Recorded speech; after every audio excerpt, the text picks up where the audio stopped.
Si Kunon ay isinilang sa isang mayamang pamilya ng Maharlika, ngunit mula pa sa simula ng kanyang buhay, dala na niya ang isang kakilakilabot na sumpa, siya ay bulag.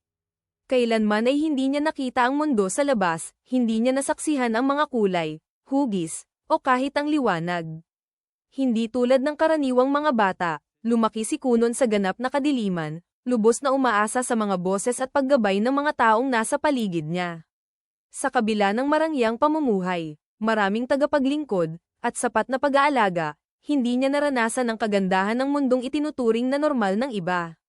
Isang araw, tinanong ni Kunon ng kanyang butler ng isang simple ngunit masakit na tanong, ano ba ang ibig sabihin ng makakita? Ipinaliwanag ng butler na ang paningin ang nagbibigay daan upang makilala ng tao ang mga hugis, kulay, at anyo ng lahat ng bagay sa paligid. Nang marinig ito, lalo pang nalungkot si Kunon dahil mas lalo nitong ipinakita ang lahat ng kanyang kakulangan.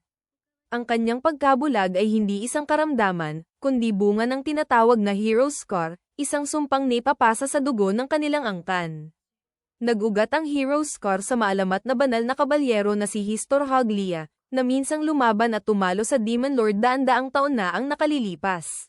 Dahil sa malagim na kapalarang ito, madalas siyang kawan ng mga tao, ngunit hindi niya nauunawaan kung bakit iba ang pakikitungo nila sa kanya. Higit sa lahat, nais lamang ni Kunon na tratuhin bilang kapantay ng iba. Ipinanganak si Kunon na may water crest, na nangangahulugang may likas siyang kakayahan sa water magic. Dahil dito, itinalaga ng kanyang pamilya si Gian, isang salamangkera ng water magic, upang turuan siya ng mahika. Hindi maintindihan ni Kunon kung bakit kailangan pa niyang mag-aral ng mahika. Dahil hindi man lang siya makalakad ng mag-isa at umaasa pa sa tulong ng kanyang katulong na si Iko, naniniwala siyang wala ring silbi sa kanya ang mahika. Gayunpaman, sinunod niya ang kanyang pamilya at nagsimula ng mga aralin kay Gian. Masigasig na itinuro ni Gian kay Kunon ang mga pangunahing kaalaman, at hindi nagtagal ay natutunan niya ang kanyang kauna-unahang spell na tinatawag na Ayori, na lumilikha ng isang maliit na katawan ng tubig. Ngunit hindi masabi ni Kunon kung naging matagumpay ba ang spell dahil wala siyang nakikita. Matiyag ang ipinaliwanag ni Gian ang bawat detalye, ang hugis, laki, at galaw ng tubig, upang mabuo ito ni Kunon sa kanyang isipan. Habang nagpapaliwanag, hindi sinasadyang inihambing ni Gian ang laki ng tubig sa isang eyeball at agad siyang humingi ng paumanhin, natatakot na baka nasaktan niya ang damdamin ni Kunon. Sa halip na masaktan ang damdamin, may napagtanto si Kunon na isang mahalagang bagay. Kung kaya niyang lumikha ng tubig, marahil balang araw ay kaya rin niyang lumikha ng mga eyeball gamit ang mahika. Ang kaisipang ito ang nagbigay sa kanya ng isang malinaw na layunin sa unang pagkakataon sa kanyang buhay. Mula sa sandaling iyon, naging masigasig at puno ng pag-asa si Kunon. Sinimulan niyang isipin at imahinasyon ang lahat ng nasa paligid niya, kahit ang pagkain. Maingat niyang sinusuri ang mga sangkap at bumubuo ng mga larawan sa kanyang isipan kung ano ang maaaring itsura ng mga pagkain. Nang makita ni Iko na bigla nang nagkaroon ng interes si Kunon sa pagkain, labis siyang natuwa at lalo pang naging masigla sa pagluluto para sa kanya. Kalaunan, may isa pang guro na itinalaga para kay Kunon na nagngangalang Flora, na siyang nagbabasa ng mga libro para sa kanya. Agad na hiniling ni Kunon na basahin ang kasaysayan, partikular ang kwento ni Histor Haglia. Nag-alinlangan si Flora, dahil naniniwala siyang maaaring masaktan si Kunon sa kwento, ngunit tiniyak ni Kunon sa kanya na nais niyang malaman ang katotohanan. Ipinaliwanag ni Flora ang digmaan sa pagitan ng bayani at ng Demon Lord, ang sumpang inilagay kay Histor, at kung paano nabuo ang hero's scar. Nahihirapan si Kunon na tanggapin na ang kanyang pagkabulag ay bunga ng isang napakalupit na kapalaran, ngunit sa huli ay pinili niyang magpatuloy sa halip na malugmok sa kawalan ng pag-asa. Nagpatuloy si Kunon sa pagsasanay at hindi nagtagal ay natutunan niyang magpalabas ng maraming water ball ng sabay-sabay. Gayunpaman, napakalaki ng konsumo ng mahika sa lakas ng katawan, at dahil mahina ang kanyang pangangatawan, siya ay bumagsak sa sobrang pagod. Habang kalahating wala sa ulirat, bumulong si Kunon na kailangan pa niya ng higit mas maraming kaalaman at mas maraming lakas. Sa una ay hindi ito naintindihan ni Iko, ngunit agad na ipinaliwanag ni Kunon ang kanyang ibig sabihin. Itinuro ni Iko na halos hindi kumakain si Kunon, kaya naman kulang siya sa lakas. Hinikayat niya itong kumain pa, at pinaalala na 7 taong gulang pa lamang siya. Sumang-ayon si Kunon at nagsimulang dagdagan ang kanyang pagkain.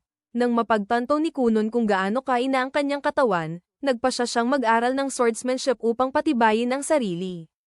Buong siglang tumakbo si Iko upang humiling ng isang guro sa espada mula sa ama ni Kunon na si Lord Gerayon. Sa unang pagkakataon, tinawag ni Kunon si Iko sa kanyang pangalan at taos-pusong nagpasalamat sa lahat ng kanyang ginawa para sa kanya. Kinabukasan, dumating si Jian at nadatnan si Kunon na nagsasanay kasama ang sword instructor na si Uro.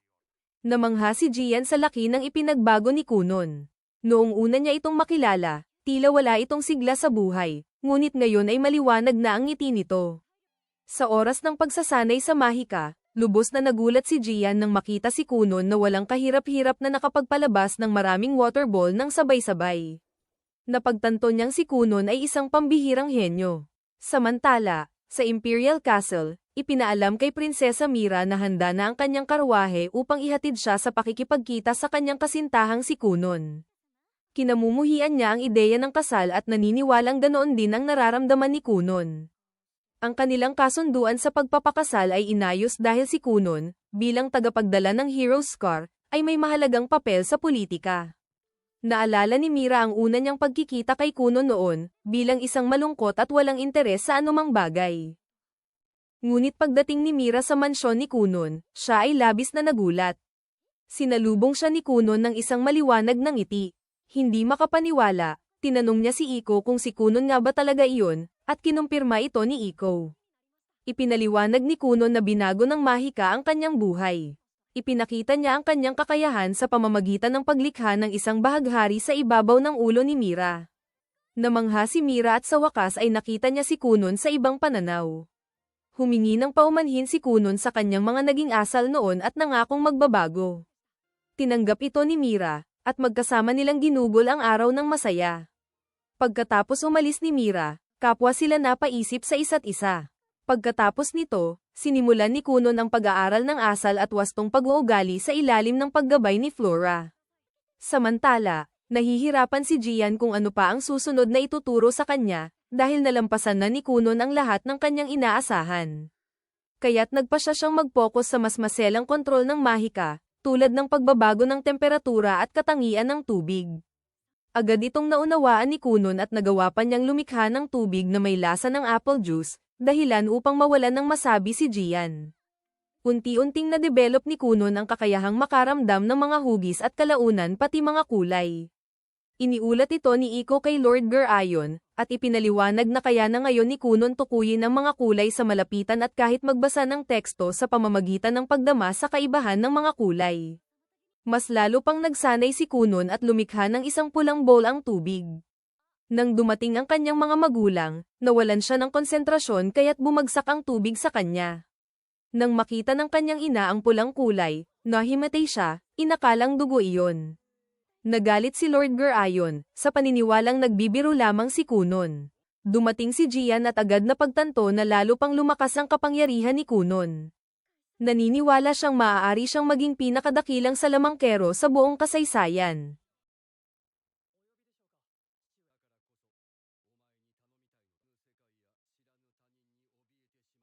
Isang araw, ipinatawag ng pinuno ng bahay ang nakatatandang kapatid na si Iksho sa kanyang silid-aralan.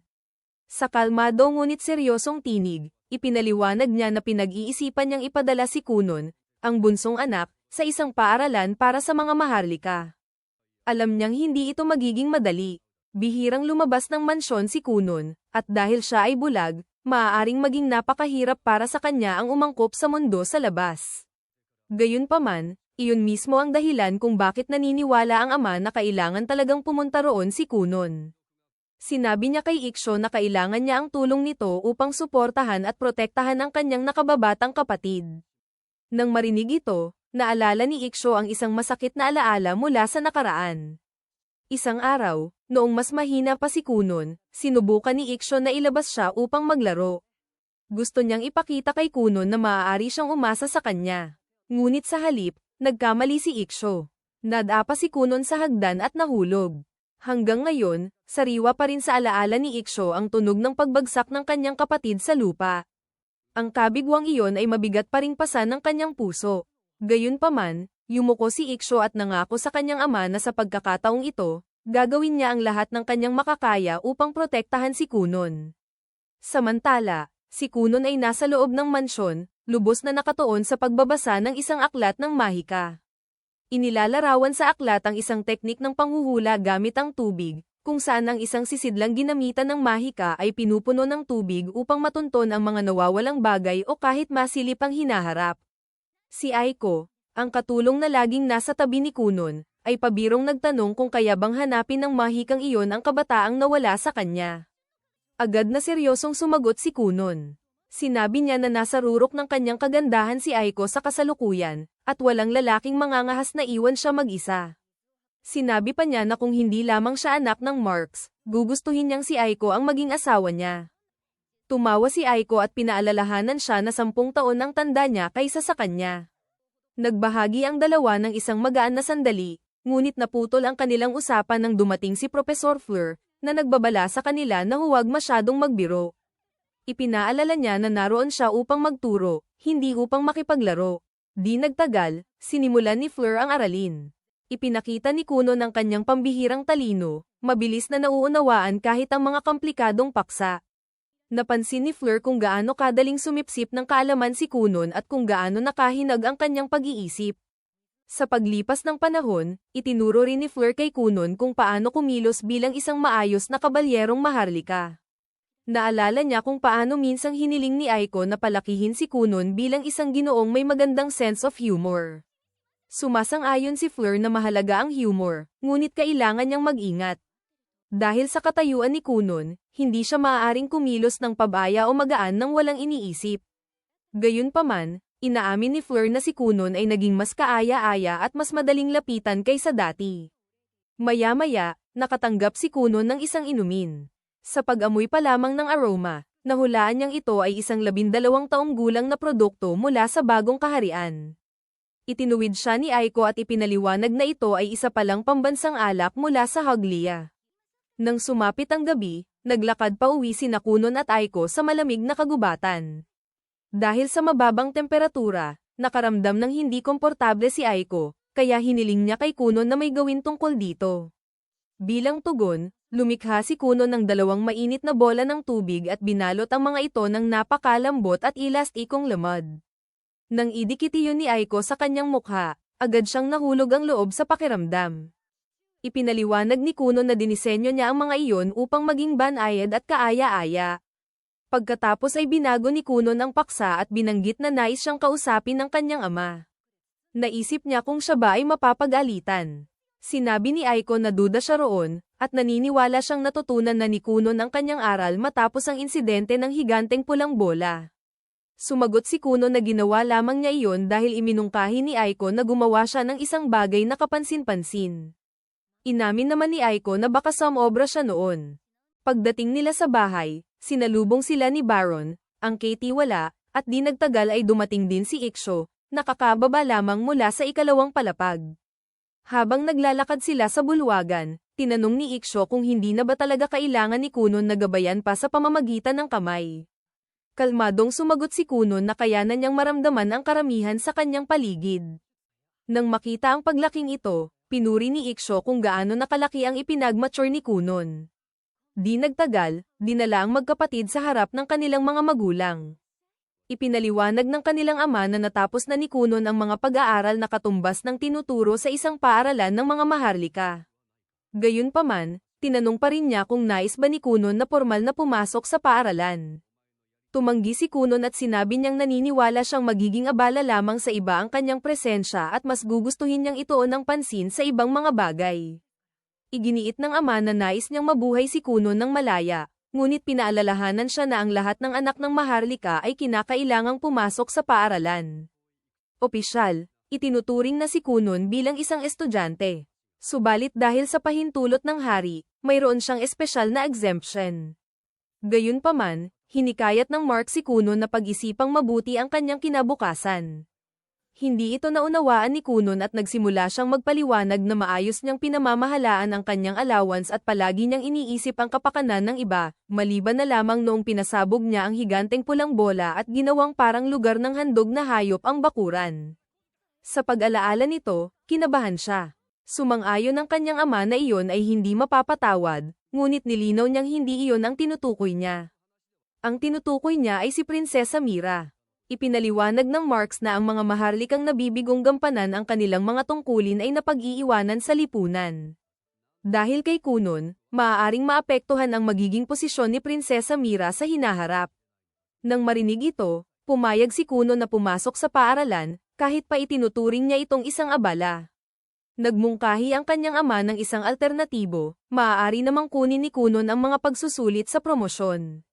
Kapag naipasa niya ang lahat ng 5, makakatanggap siya ng diploma ng pagtatapos at kakailanganin na lamang pumasok sa paaralan tuwing araw ng pagsusulit.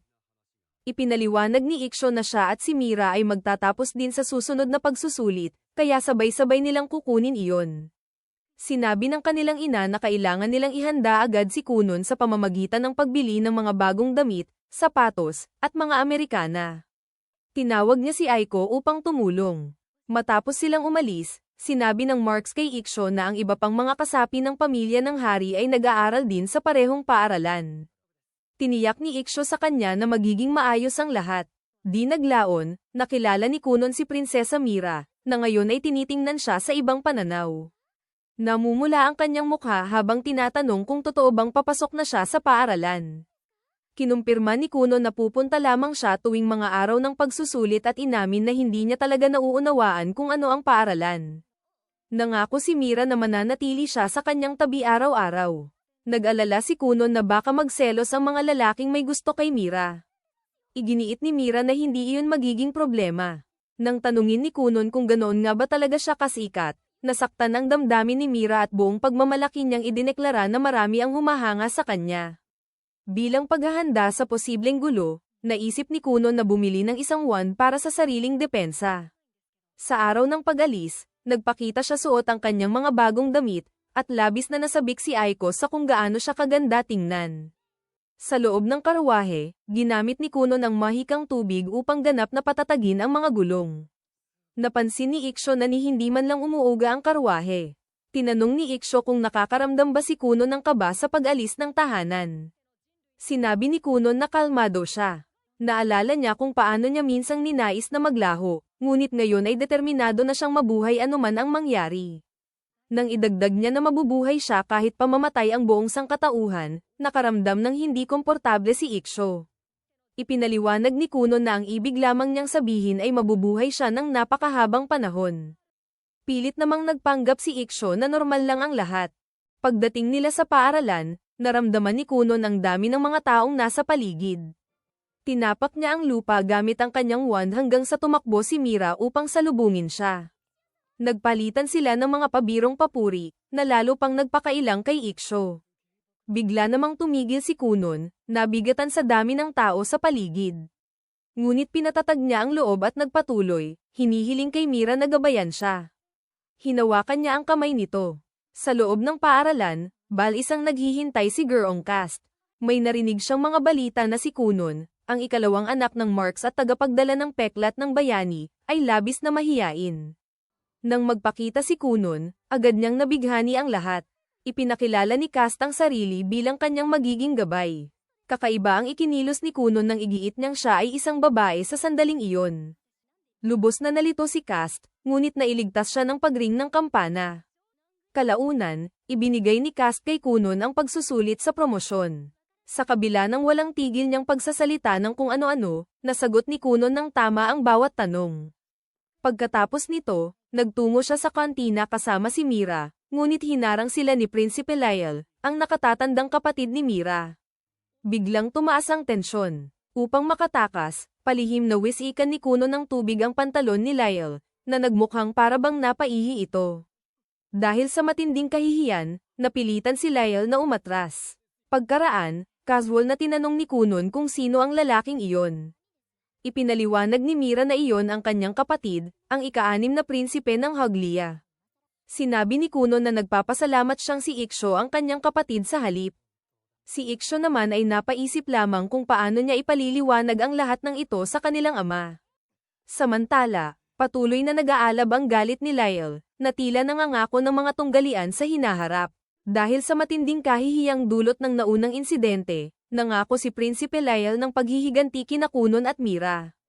Samantala, magkasamang naghalian sina Kunon at Mira habang tinatanong ni Kunon kung bakit ang isang maharlika tulad ni Lyle ay kulang sa pangunahing asal, sapagkat naniniwala siyang ang may ganitong ranggo ay hindi dapat gumagamit ng karahasan.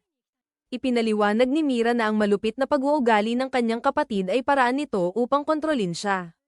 Bilang ika-9 na prinsesa at si Lyle bilang ika-6 na prinsipe, mas mataas ang tradisyonal na katayuan nito. Gayunpaman, dahil sa pagkakatali ni Mira sa bayaning si Scar, na ngayoy nabunyag na isang pandaigdigang antas na salamangkero, tumaas ang kanyang estado, kaya naniniwala si Mira na naiinggit si Lyle. Naunawaan ni Kunon ang maselang sitwasyon at nagpasalamat na kapiling niya si Mira.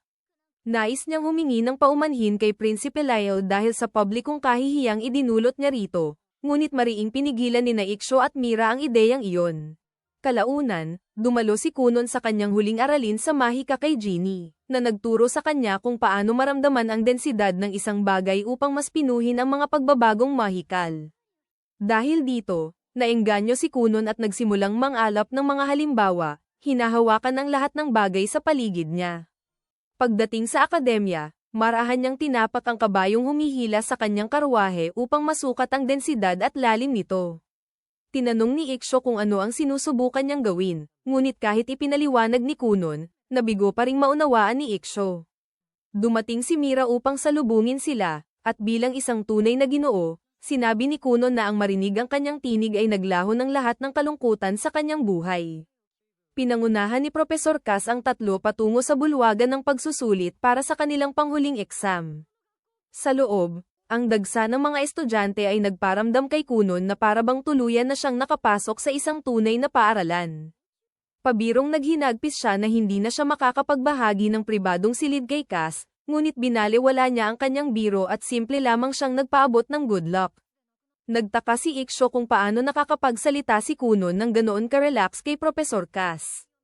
Ipinaliwanag ni Kunon na naging malapit sila noong mga paunang pagsusulit, kung saan ibinahagi ni Cass na naging guro siya dahil ang kanyang high school crush ay nag-apply rin.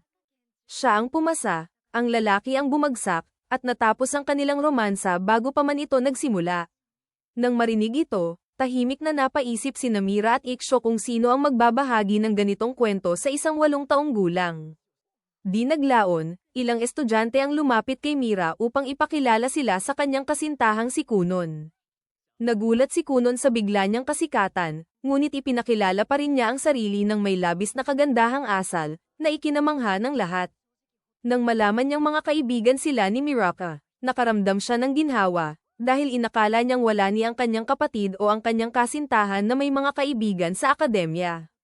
Ipinaliwanag ni Mira na marami siyang kaibigan, ngunit hiniling niyang manatili muna silang malayo upang lubos niyang ma-enjoy ang buhay eskwela na kasama lamang si Kunon. Pinahalagahan ni Kunon ang pagiging maalalahanin ni Miraka at muling nagpahayag ng kanyang ginhawa na ang 2 taong mahalaga sa kanya ay hindi mga nag-iisang itinaboy na walang kaibigan. Samantala, hinihikayat ng mga kaibigan ni Prinsipe Lyle na sumama siya sa kanila para sa pagsusulit, ngunit tumanggi siya, nananatiling nag-aalab sa galit. Inakala niyang hindi magsisimula ang eksam nang wala siya at wala siyang pakialam kahit mapilitang maghintay ang mga propesor. Matapos ang paulit-ulit na pamimilit, napilitan din siyang sumama sa kanila. Nagsimula ang pagsusulit, at gumalaw si Kunon upang umupo sa tabi ni Mira, ngunit biglang tumayo si Prinsipe Lyle sa pagitan nila, dahilan upang maghinala ang lahat ng panibagong gulo. Si Profesor Cass, na iritado na sa kanyang asal, ay pinigilan ang sarili at magalang na hiniling kay Lyle na bumalik sa kanyang upuan. Bago pa siya makapagreklamo, hinawakan ni Kunon ang kanyang kamay at masiglang nagpakilala, ikinayang hindi sila nakapagkakilala ng maayos noong nakaraang araw at ipinahayag ang kanyang kasiyahan na magawa iyon ngayon. Inutusan ni Lyle si Kunon na bitawan siya, ngunit patuloy pa rin itong nakipagkamay, iginigiit na tanggapin siya bilang magiging bayaw niya. Ipinaalala ni Lyle kay Kunon na siya ay isang prinsipe, At kahit ang bayaning si Scar ay kailangang humingi ng pahintulot bago makipag-usap o humawak sa isang maharlika. Ngumiti lamang si Kunon, kinuskos ang kamay ni Lyle at tinanong kung mayroon ba itong mukhang panlalaki. Namula sa matinding hiya si Lyle at humarap kay Mira, hinihingi na malaman kung ano ang mali sa kanya. Nang sumabog sa halakhakan ang klase dahil sa naging reaksyon ni Lyle, lalo pa siyang napahiya, umupo na lamang, at tahimik na tinapos ang pagsusulit. Matapos kolektahin ang mga sagutang papel, inanunsyo ni Profesor Cass na lahat ng estudyante ay pumasa. Ikinatuwa ni Kunon na sabay silang gagraduate ni Mira. Habang umaalis siya kasama si Iksho, umaasa siyang muli niyang makatagpo ang mga kaibigang nakilala niya noong araw na iyon. Kapansin-pansin, si Prinsipe Lyle ay wala na ang galit at tila inaabangan pa ang muling pagkikita nila ng kakaibang batang ito na lubhang kawili-wili. Bumalik si Kunon sa tahanan ni Ginny upang ipagpatuloy ang kanyang karaniwang pagsasanay. Inutusan siya ni Ginny na lumikha ng isang ipu-ipo, at gamit ang kanyang mahikang tubig, bumuo siya ng tubig at hinati ito sa hindi mabilang na patak. Pagkatapos, sinabi ni Ginny na lagyan ito ng kulay, na agad niyang ginawa, at sinundan ng pagdagdag ng tekstura, isang gawaing madali niyang natapos. Nabigla si Ginny sa bilis ng kanyang pag-unlad, ngunit ipinaliwanag ni Kunon na may bago siyang natutunan sa paaralan matapos hawakan ang ibong nasa bintana at nais niya itong ipakita. Gamit ang kanyang kakayahan, hinubog niya ang isang ibong gawa sa tubig at inutusan itong lumipad.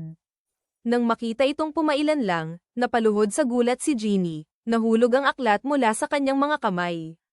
Sinabi niyang kailangan niyang makipag-usap sa kanya. Sa pag-aakalang nais niyang ipagdiwang ang kanyang pagtatapos, sinabi ni Kunon na tungkulin ng isang lalaki ang ganoong mga kilos.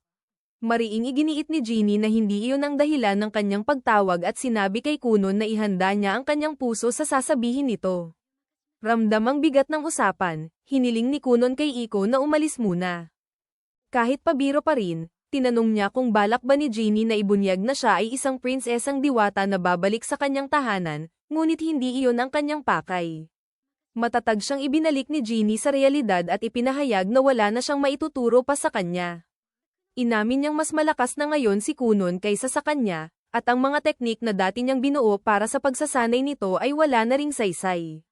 Bilang resulta, hindi na niya itinuturing ang sarili niyang karapat-dapat na maging guro niya at naniniwala na panahon na upang itigil ang panlilinlang sa kanya upang makahanap siya ng tunay na karapat-dapat na magturo. Labis siyang nasaktan sa kanyang mga salita, ngunit patuloy niyang pinapakita na siya'y nagsasabi lamang ng katotohanan. Ipinaliwanag niya na ginubugol niya ang maraming gabi sa pag-iisip ng mga aralin para sa kanya, at unti-unti nang naabot ng kanyang mga simpleng teknik ang hangganan. Bilang tugon, sinabi niya na higit pa sa pagtuturo ang naibigay nito sa kanya. Naalala niya ang kanilang unang aralin, nang turuan siya ni Ginny ng mahikang tubig at inilalarawan ang tubig na kasing laki ng mata, isang palitan na nagbigay sa kanya ng lakas upang mabuhay. Iniligtas siya nito. Sa pag-aakala na pera marahil ang dahilan, inalok niyang hilingin sa kanyang ama na itaas ang kanyang sahod. Tumanggi ito, sinasabing higit na kumikita siya kaysa sa nararapat at nakakaramdam ng pagkakasala sa pagtanggap ng ganoong sweldo nang walang ginagawang kapakinabangan. Lumapit siya, hinawakan ang kanyang mga balikat at sinabi na mas makikinabang siya sa isang bihasang guro na makakatulong sa kanya maabot ang tunay niyang potensyal. Nang lumuhad siya upang magpaalam, kumakapit ang mga nilikhang hayop tubig sa kanya, hinihikayat siyang manatili, ngunit tumanggi siya, sinasabing hindi na makakatulong ang kanyang mga trick. Iginiit niya na ang mismong mga trick na iyon ang kailangan niya. Gayunpaman, nabigo ang kanyang mga panawagan. Matapos niyang gawin ang kanyang desisyon, umalis siya nang hindi lumilingon. Sa labas ng kastilyo, tumalikod si Ginny at inamin na taglay ni Kunon ang talento at disiplina upang maging isang pambihirang salamangkero. Pinagnilayan niya ang walang sawang pagsasanay nito at inamin na, sa kabila ng pae ng sumpa ng bayani, na pagtagumpayan ni Kunon ang kanyang kahinaan sa pamamagitan ng matinding pagsusumikap. Determinado na hindi mahuli sa kanya, nangako siyang pagyamanin din ang kanyang sariling kakayahan.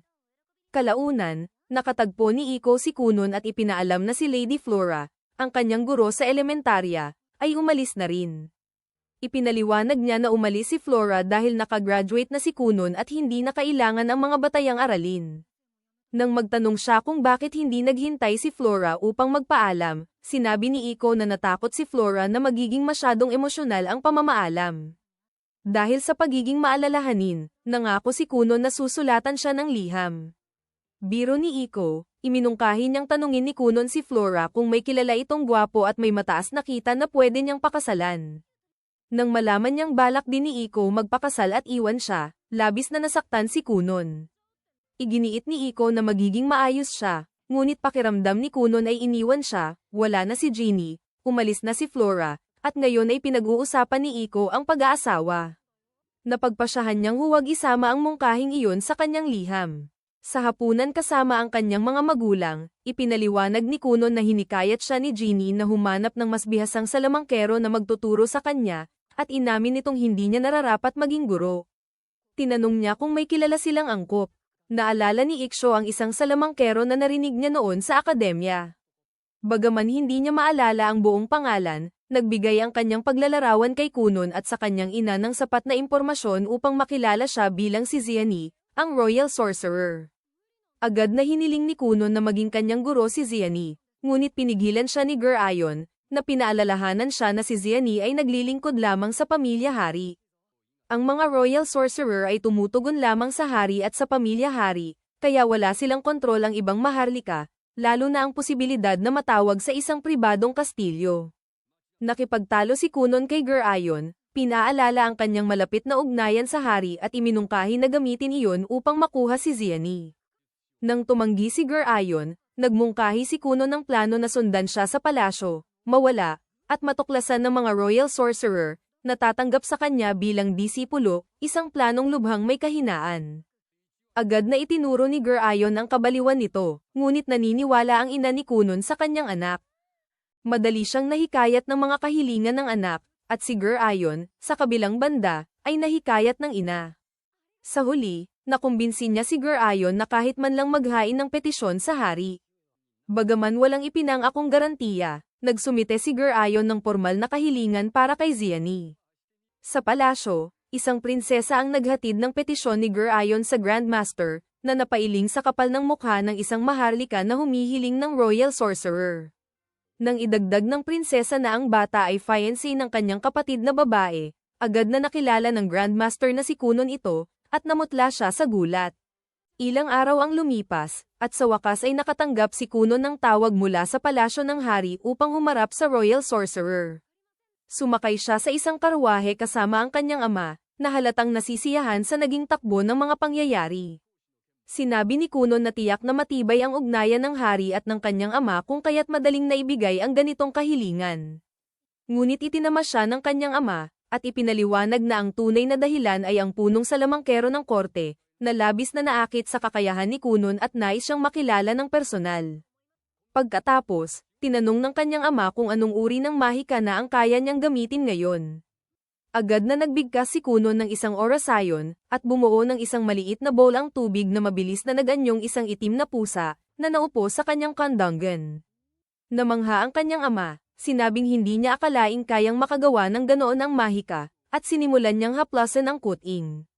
Lalo siyang nagulat nang mapansin niyang hindi ito parang mahika o tubig, kundi isang karaniwang pasang makikita lang sa kalye. Ipinaliwanag ni Kunon na kamakailan lamang niya napaayos ang itsura ng hayop. Dati, ang mga nilalang na kanyang nililikha ay ganap na malinaw, ngunit ngayon ay natutuhan na niyang baguhin ang kanilang kulay ayon sa kanyang nais. Masayang nakipaglaro ang kanyang ama sa pusa, kaya tinanong ni Kunon kung maaari ba silang kumuha ng totoong pusa para sa kanilang tahanan. Tulad ng isang tipikal na ama, tumanggi siya, sinasabing mag-iiwan lang ng kalat ang mga pusa, baka pa siya madapa, at posibleng masaktan. Dagdag pa niya, mas gusto raw ng ina ni Kunon ang mga aso, kaya wala na siyang karapatang pumili ng isa pang alagang hayop. Hindi nagtagal ay nakapasok sila sa kabisera at sinalubong sila ni Ray, isang dalagang may pilak na buhok na siyang ikalawang prinsesa ng kaharian at nakatatandang kapatid ni Marie. Magiliw siyang binati ni Kunon, sinabing maswerte siya na magkaroon ng ganoon kagandang babae bilang hipag. Sandaling napaisip ang kanyang ama kung medyo masyado bang matapang ang kanyang anak, ngunit agad din niyang binaliwala ang kaisipang iyon. Ngumiti si Ray at sinabing marami na siyang narinig tungkol kay Kunon mula sa kanyang nakababatang kapatid at nais niya itong makausap ng mas matagal. Napansin niya ang pusa at tinanong kung kailangan ba nito ng espesyal na pagkain. Nang ibaba ng ama ni Kunon ang pusa, pinawi ni Kunon ang mahika at ang pusa ay bumalik lamang sa isang payak na lublab ng tubig. Doon napagtanto ni Ray na mas bihasa pala si Kunon kaysa sa una niyang inakala. Habang nanghihinayang ang kanyang ama na hindi niya man lang napangalanan ng pusa, inalok naman ni Ray na samahan si Kunon patungo sa Black Tower. Sinabi ng kanyang ama na makikipag-usap muna siya sa hari at saka uuwi. Sinabi ni Kunon na huwag siyang mag-alala, at idinagdag na pagkatapos ng Black Tower ay balak niyang dalawin si Marie at marahil ay yayain ito sa isang tipanan. Hinikayat siya ng kanyang ama na mag-enjoy at nangakong mag-aayos ng karwahe anumang oras na nais niyang bumalik. Pinangunahan ni Ray si Kunon patungo sa Black Tower at tinanong siya habang naglalakad kung komportable ba siya o kung kailangan niya ng tulong.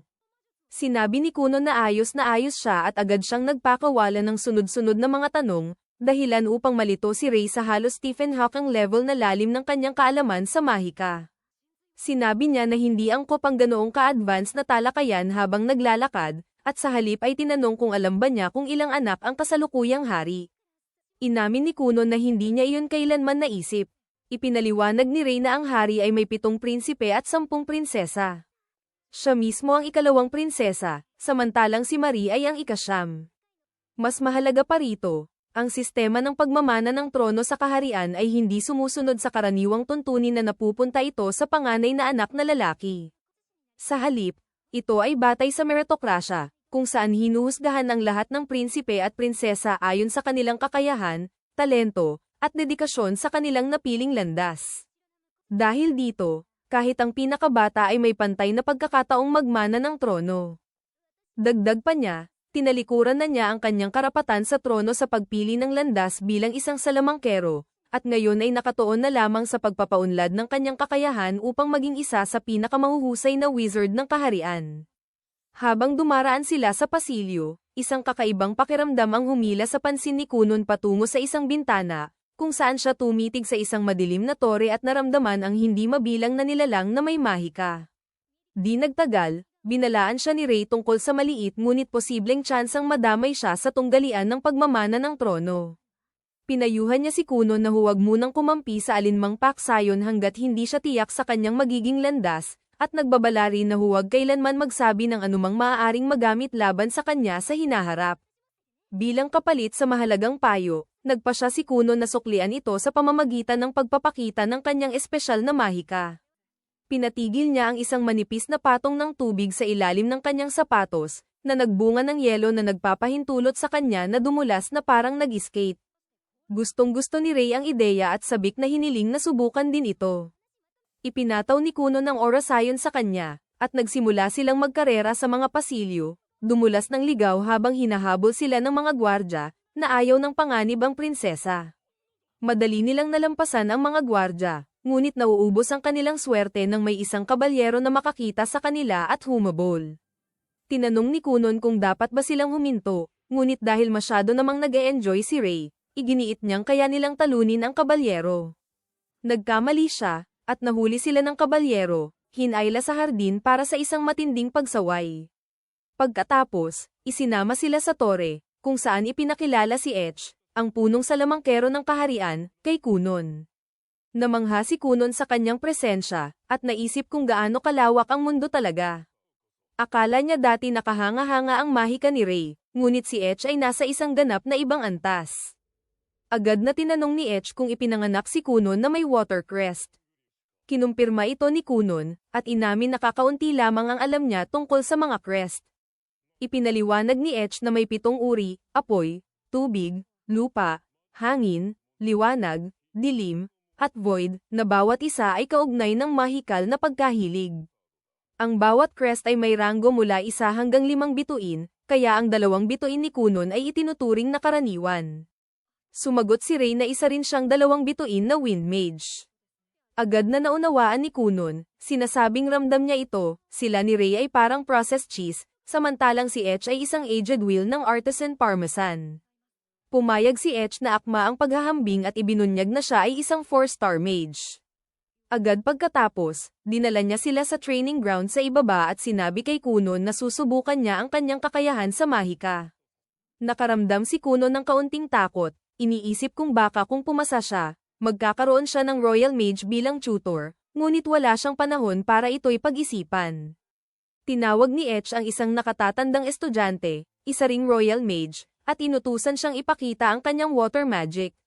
Nagbigkas ang mage ng orasayon, at libu-libong patak ng tubig ang sumabog sa hangin, bumubuo ng isang makinang na pattern. Pagkatapos, hinarap ni Etch si Kunon at sinabi na labanan niya ang mahika ng batang lalaki gamit ang kanyang sariling kapangyarihan. Naalala ni Kunon ang sinabi ni Jen na kaya niyang hindi lamang lumikha ng tubig, kundi pati manipulahin ang tubig na nasa paligid. Hindi iyon naging problema noon, ngunit hindi pa niya nasubukang kontrolin ang tubig na nilikha ng ibang mage. Napagtanto niya na nagbigay si Etch ng hamon na hindi pa nila naiisip ni Jen, kaya't kinailangan niyang umangkop agad-agad. Nagpa siya si Kunon na subukan, at agad na sinubukang agawin ang kontrol mula sa silver-haired mage. Sa una, tila posible, ngunit hindi naglaon ay nahirapan siya ng labanan ng mga patak ang kanyang mahika, mahigpit na hawak ng kapangyarihan ng ibang mage. Masusing pinanood ni Etch, kitang-kita ang kanyang pagka-interes sa susunod na mangyayari. Ngunit si Kunon ay hindi basta sumusuko. Ibinuhos niya ang lahat ng kanyang lakas sa pagsubok, at sa pagkagulat ng lahat, nagawa niyang agawin ang kontrol sa dalawang bola ng tubig mula sa bihasang mage bago pinahinto ni Etch ang pagsusulit. Bumagsak si Kunon sa kanyang mga tuhod, hinihingal, habang inamin ng silver-haired mage na hindi niya inakala na isang simpleng bata ang makakaya niyang agawin ang dalawa sa kanyang mga nilikha. Lumingon siya kay Etch at inalok na kunin si Kunon bilang kanyang mag-aaral, ngunit sabay-sabay na nagsalita ang iba pang mga mage, bawat isa'y nagnanais na maging guro ni Kunon. Pinatahimik sila ni Etch, sinabing nais niyang makita kung ano pa ang kaya ni Kunon, at sinabi sa kanya na lumikha ng isang bagay ayon sa kanyang sariling disenyo. Agad na bumuo si Kunon ng isang trampoline mula sa water magic, at nagsimulang tumalbog si Etch dito, kitang-kitang nag-e-enjoy siya. Nakalay na pang ibang mage, sabik na subukan ito at maintindihan kung paano ito gumagana upang kanilang makopya. Pagkatapos, hiniling ni Etch kay Kunon na manatili sa kastilyo ng isang gabi upang higit pang subukin ang kanyang kakayahan.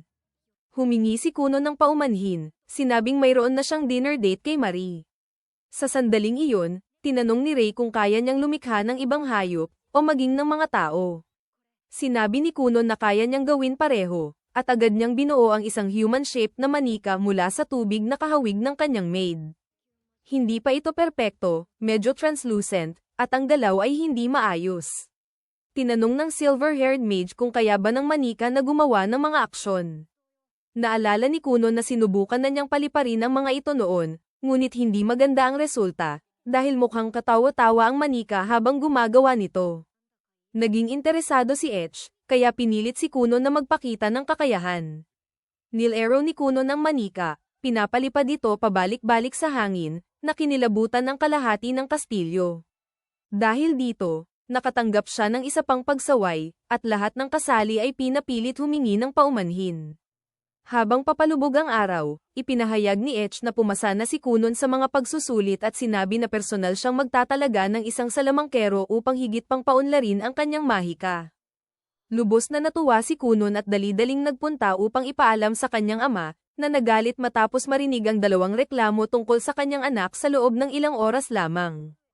Sinaway niya si Kunon dahil sa kapabayaan sa paggamit ng mahika, at pagkatapos ay umalis patungo sa kanilang mansyon, iniwan si Kunon kay Ray. Napagtanto ni Ray na kailangan ng magmadali si Kunon patungo kay Marie, o mahuhuli siya sa kanilang hapunan. Iginiit ni Ray na gamitin ang mahika upang makarating doon sa tamang oras. Nagpa siya silang subukan ito. Bumuo si Kunon ng isang bula ng tubig, habang ginamit ni Ray ang wind magic upang itulak ito pasulong na parang lumilipad na carpet. Lumipad sila sa himpapawid at nakarating sa silid ni Marie sa ilang sandali lamang. Sa kasamaang palad, nakalimutan ni Ray na pabagalin ang kanyang mahika at tuluyang pinatay ito, dahilan upang mahulog sila. Nahuli sila sa ikatlong pagkakataon ng araw na iyon ni Knight Dario, na labis na inis at nagbigay ng isa pang mahabang lektura, habang si Marie ay naghihintay sa kanyang damit para sa pagdating ng kanyang prinsipe. Sa wakas, Ipinaalam kay Mira na dumating na si Kunon, mabilis siyang tumakbo papunta sa pintuan upang salubungin siya para masimulan na ang kanilang date. Maya-maya, dumating sila sa restaurant gaya ng plano. Pagkaupo, tinanong ni Mira si Kunon tungkol sa araw niya sa Black Tower. Sinabi ni Kunon na napakasaya ng araw niya. Nakilala niya ang kapatid ni Mira at ilang iba pang mga mage. Nakapasa rin siya sa pagsusulit, kaya magkakaroon na siya ng instructor, kahit hindi pa niya alam kung sino iyon. Napansin ng kasambahay na walang tigil sa pagsasalita si Kunon habang tahimik lang na nakikinig si Mira. Ngunit mukhang masaya naman ito kaya ayos lang. Madaldal siya dahil bihira na niyang makita si Mira mula nang sila'y magtapos. Gusto niyang maikwento ang lahat habang may pagkakataon. Nangako pa siya na kapag nagpakasal sila, gugugol sila ng mas maraming oras na magkasama hanggat gusto niya. Dahil doon, lalong tumibok ang puso ni Mira. Kahit tapos na ang date, ilang oras pa siyang nakahiga sa kama, sinisipa ang mga paa sa tuwa. Kalaunan, umuwi si Kunon at gumawa ng ulat sa kanyang silid. Biglang tinawag siya ni Aiko para humingi ng tulong sa kanyang mahika. Lumabas siya para alamin kung ano ang kailangan nito. Hiniling ni Aiko na gumawa siya ng mga bula ng sabon para mas madaling makapaglaba. Pumayag si Kunon, kahit bahagyang naiirita dahil kailangan pa niyang tapusin ang ulat. Ngunit sinabi ni Aiko na hindi mabuti ang magkulong sa silid buong araw, at binalaan siya na kung kulang siya sa sikat ng araw, hindi siya tatangkad. Tinanong ni Kunon kung totoo bang mas gusto ng mga babae ang mas matatangkad na lalaki. Sinabi ni Aiko na karamihan ay oo, pero magugustuhan pa rin niya siya kung tumangkad man siya o manatiling maliit. Pagkatapos maglaban ni Aiko, humiga sila ni Kunon sa damuhan. Tinanong niya kung may dumating bang liham para sa kanya ngayon. Wala raw, at tinanong siya kung may hinihintay ba siya. Ipinaliwanag niya na naghihintay siya ng abiso mula sa tower tungkol sa talagang instructor sa kanya, pero wala pa ring balita. Sa totoo lang, may desisyon na, kaso karamihan sa mga mage ay natatakot lang na sunduin ang taong iyon.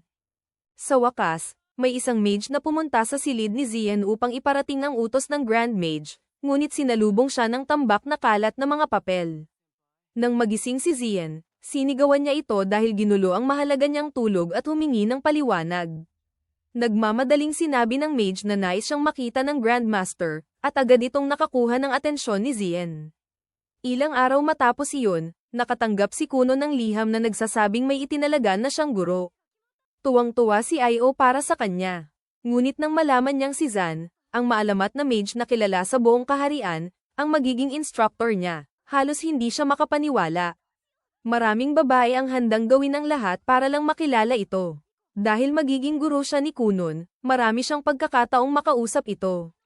Kalaunan, makikitang magkasama si Raya at Mira sa loob ng palasyo ng hari. Tumungo sila upang makipagkita kay Zian.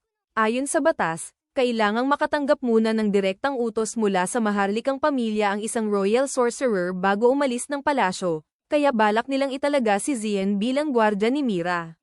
Nagiging perpektong dahilan din ito para mabisita niya si Kunon. Gayunpaman, nananatiling may tampo si Rizhia, dahil sana siya ang napiling maging instructor ni Kunon. Habang nasa daan, nasalubong ni Mira ang dalawa pa niyang nakatatandang kapatid na sina Everil at Lidelia. Kahit maayos ang relasyon niya kay Raya, iba ang pakikitungo ng dalawa. Kinutya nila siya, pinuri ang talento ni Kunon habang tinatawag si Mira na pangkaraniwan at walang silbi, na nabubuhay lang sa anino nito.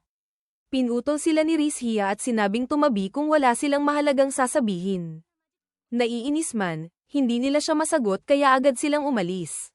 Kalaunan, naghihintay si Kunon sa hardin kasama si Aiko para sa pagdating ni Zian at Mira.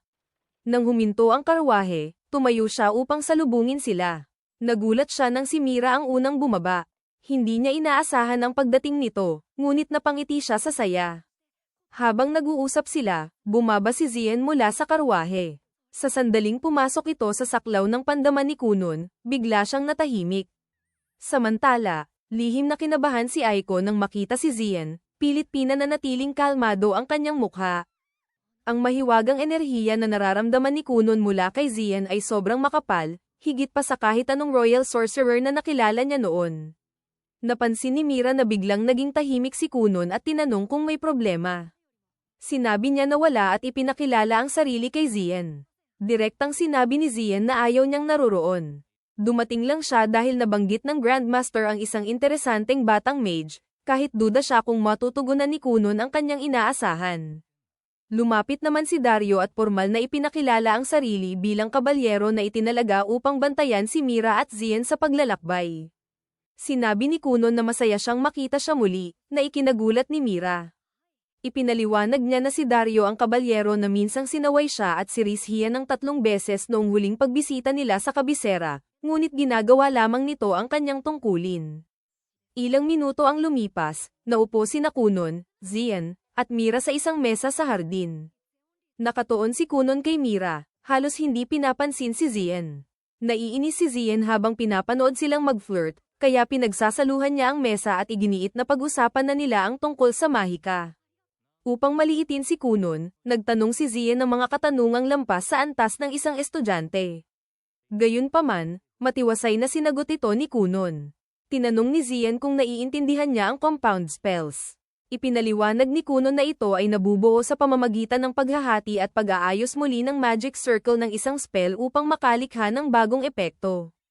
Tinanong ni Zian kung ilang bahagi ang kaya niyang hatiin sa isang spell. Inaasahan niyang 5 o 10 lang, kaya nabigla siya nang sabihin ni Kunon na kaya niyang pamahalaan ang 31 bahagi ng sabay, paminsan-minsan ay 32, kahit hindi pa stable ang kanyang success rate sa ganoong antas. Lubos na nagulat si Zian na kaya ni Kunon hawakan ang ganitong komplikadong mahika at nagsimulang maunawaan kung bakit interesado ang Grandmaster sa kanya. Gayunpaman, naniniwala pa rin siya ang nakahihigit. Ipinagmamalaki niyang kaya niyang hatiin ang isang spell sa 50 bahagi. Namangha si Kunon, hindi maimagine kung paano nagawa iyon ni Zian. Bago magpatuloy, tinanong ni Zian kung paano nalampasan ni Kunon ang 20-section wall na nakakapigil sa karamihan ng mage. Sinabi ni Kunon na nawala ang bottleneck nang magsimulang mag-layer ng spells. Humanga si Zian na natuklasan niya ang ganitong advanced na paraan mag-isa. Ipinapaliwanag nito kung bakit nagkumpetensya ang ibang royal sorcerers para maging instructor niya. Napakabihira ng ganitong talento. Gayunpaman, nagpa siya si Zian na subukin pa siya. Humiling si Kunon na makita ang isang 50-layered spell, pero tumanggi si Zian. Kahit makita niya ito ng minsan lang, hindi niya ito makokopya, at hindi pa siya opisyal na tinatanggap bilang estudyante. Kailangan muna niyang patunayan ang kanyang kakayahan. Gumawa si Zian ng pader na gawa sa lupa gamit ang mahika at iniutos kay Kunon na wasakin ito gamit ang kanyang spells. Binanggit din niya na narinig niya mula kay Raya ang tungkol sa waterbed spell ni Kunon at hiniling na gumawa siya nito para makapagpahinga habang nag-oobserba. Sa simula, inaasahan lang ni Zian na isang simpleng unan ang magiging resulta. Nang humiga siya, agad siyang nakatulog dahil sa labis na ginhawa. Hindi niya sinisisi si Aiko, ganito rin ang nangyari sa kanya nang subukan niya ito. Samantala, pinag-aaralan ni Kunon ang pader na bato, naghahanap ng kahinaan na pwedeng samantalahin. Ngunit ito ay perpekto, matibay, makinis, at pinalakas ng masiksik na mana ni Zian para manatiling matigas. Nararamdaman niya na ang spell na bumuo nito ay may higit 40 bahagi. Hindi pa rin niya alam kung paano kontrolado ni Zian ang ganitong dami ng layers, pero hindi iyon mahalaga. Alam na niya ang pinakamabisang paraan para wasakin ito. Mas gusto pa rin niyang gawin ito habang nanunood si Zian, kaya umupo siya sa tabi ni Mira at nag-usap habang naghihintay na magising ito. Pagkalipas ng 2 oras, nagising si Zian mula sa kanyang tulog. Nang makita niyang buo pa rin ang pader, tinanong niya kung sumuko na si Kunon. Sinabi ni Kunon na hindi pa niya sinisimulan. Tinanong niya kung handa na si Zian, at tumango ito. Ibinato ni Kunon ang kanyang bubble spell. Agad na naunawaan ni Zian ang kanyang layunin at tinanong kung paano niya ito naisip. Ipinaliwanag ni Kunon na gaano man katibay ang pader, lupa pa rin ito. Kung mababasa ito ng sapat na tubig, mapupuno at tuluyang babagsak ng mag-isa. Pinuri siya ni Zian. Karamihan ay gagamit ng lakas, pero pinili ni Kunon ang sipag at husay. Ang ganitong disiplina ay mahalaga para sa isang mage. Ipinahayag ni Zian na simula ngayon, opisyal na siyang estudyante niya. Nakangiti si Kunon, masayang magkaroon ng mahusay na guro habang si Mira ay nasa kanyang tabi.